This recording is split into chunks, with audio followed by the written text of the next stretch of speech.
Today, I'm gonna give you a quick rundown of probably my favorite lens on the E-mount system. That's right, you've heard it today. My favorite zoom lens on the E-mount system. Zoom lens or lens, right now it's pretty tied, but there's some really interesting stuff coming out from Sony right now. But I'm gonna give you my quick review of the Tamron 17-28. It's gotten a lot of use in my camera bag, and I always bring this lens with me wherever I go. And if I only could pick one lens, this is most likely the lens that you're gonna be seeing on my camera when I'm out and about. So let's get into this video.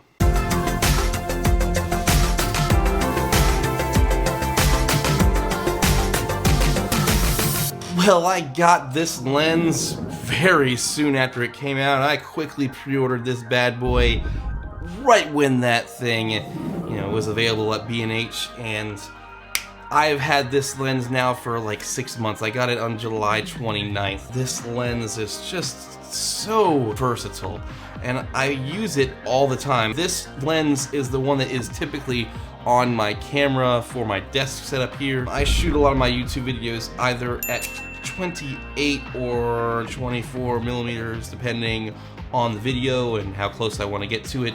But this is typically the lens that's on my camera. Right now, it's the brother of this lens, the older brother, I should say, the 28-75, and I'm shooting this right now at 28 millimeters. You probably can't really tell that much of a difference because both these lenses have a beautiful image quality. And I just like this lens for the price, for what you get, for it being the 2.8. The range, I wish it went to 16, but the 1mm is not that big of a deal to me. Everybody's like, oh, it should have gone to 35, but for me, I don't care because I have the other Tamron lens to complement it. Where this thing stops is where that one takes over. So I feel like with these two zoom lenses, I can do anything that I need to do.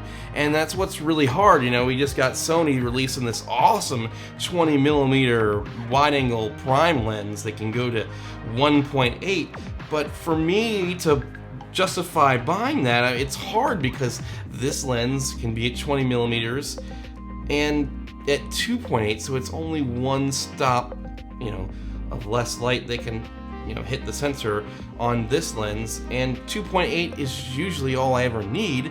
And sometimes when I'm shooting outside or whatever, I have to crank it up anyway, or put a filter on it. I'm finding that this 2.8 is really very versatile, and it gets me enough background blur for what I need. Now those 1.8s and 1.4s that Sony makes, awesome, but do not discount this lens. I've shot a lot of fantastic shots with this, especially this banger shot that I got on Lake Eola at 17 millimeters on this lens. It was just fire.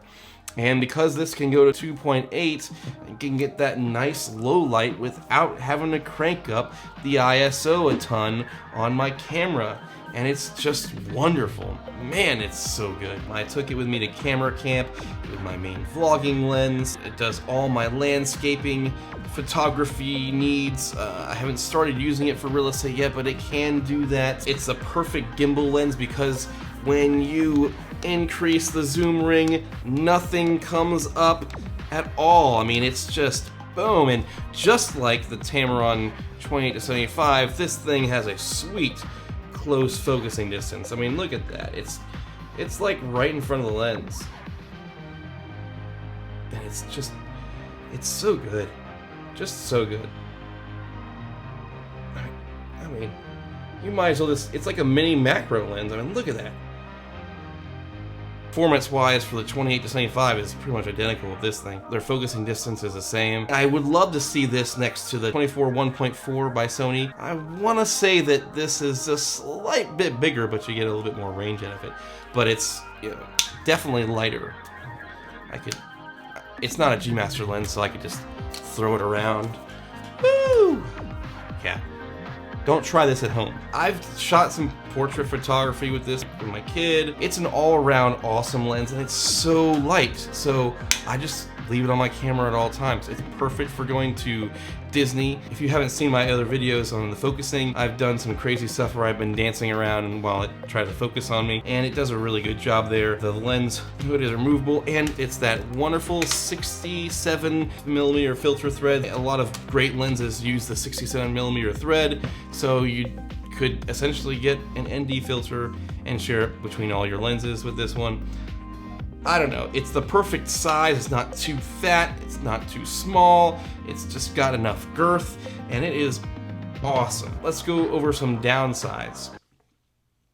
I really can't think of very many. I think the weirdest part about this lens, like everybody always says, is that the focusing ring is like on the inside versus the outside. Usually these are flopped, but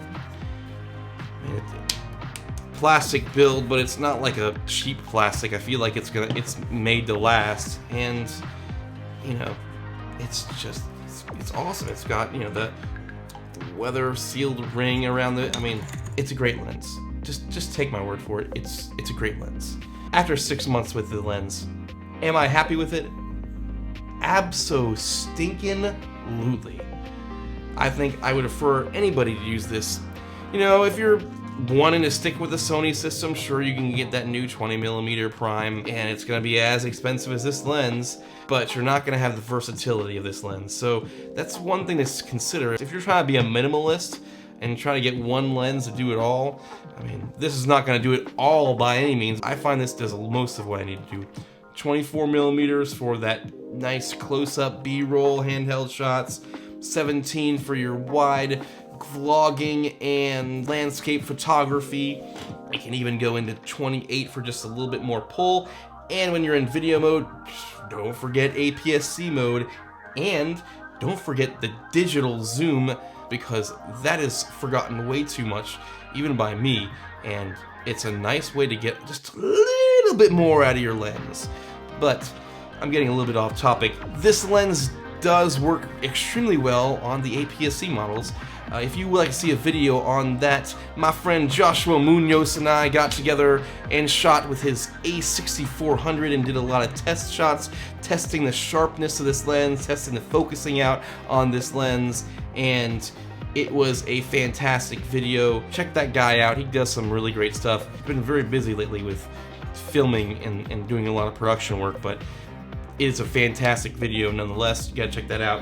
And it does work extremely well on the APS-C line. That makes this like a 25mm lens on the wide end, and it just does a really, really great job. So I would not hesitate to pick this lens up and use it on your APS-C cameras as well. And then if you have a full frame and APS-C, it gives you a nice range to get out of this one lens. This lens is fantastic for the E-mount. Gosh, Tamron, you make some fantastic lenses at a decent price that does not break my bank, and my wife very much appreciates that. With that being said, if you liked today's video, feel free to hit that like button, subscribe for more videos. If you want to see more things about the Tamron in the future, hit me up, and I will see you in the future.